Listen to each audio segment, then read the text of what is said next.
کاروان نوروزی ساکنان ناحیه فردوسی شهر دوشنبه پیش از دمیدن صبح حرکت خود را به سمت باغ فرهنگ و فراغتی به نام ابوالقاسم فردوسی آغاز نمود. کاروان نوروزی ناحیه تحت عنوان کاروان شادی عبارت از اسب و فایتون ملکه نوروز، گروه نوازندگان و اهل همراهان با صدای کرنه و طبل مردم ناحیه را از آمدن نوروز وطن آگاه نمودند.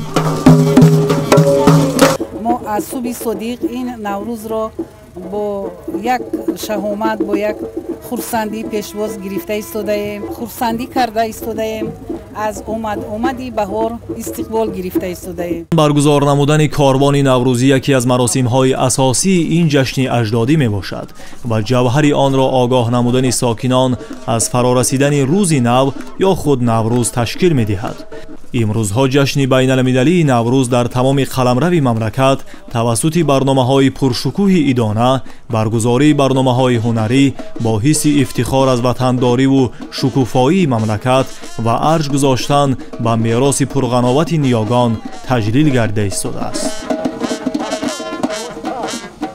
نوروز جشن صرف طبیعی، رمزی بیداری طبیعت، پیوند ناگسستنی و جاویدانه انسان با طبیعت و پیک شادی و سروری خرد و بزرگ می باشد. بنابراین ما آن را همچون میراث پرغناوت فرهنگیمان نه فقط تجلیل می نماییم، بلکه برای آموختن و برقرار کردن رسم و آیین از بین رفته آن تلاش می کنیم.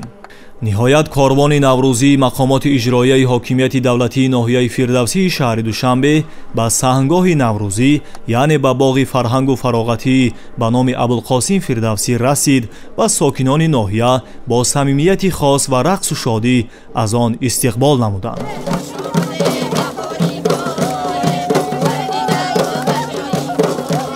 کاروان شادی از دروازه در اومدگاه دوشنبه حرکت کرده و این از خیلی که میبینید با جای معین شده یعنی به باغ فرهنگی و فراغتی به نام ابوالقاسم فردوسی یعنی رسیدند و خیلی که میبینید همه در آغوش خرسندی هستند، همه در آغوش مثلا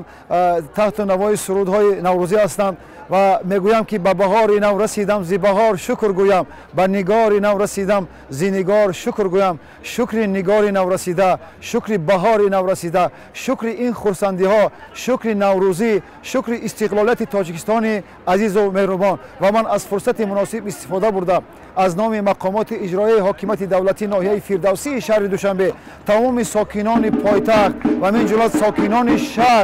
شهر را تبریک و مبارکباد میگویم و با فرارسی نوروز خجستپای همه آنها در خاندان آنها خرسندی را تمنا دارم. نوروز خجستپای با همه شما مبارک باشد.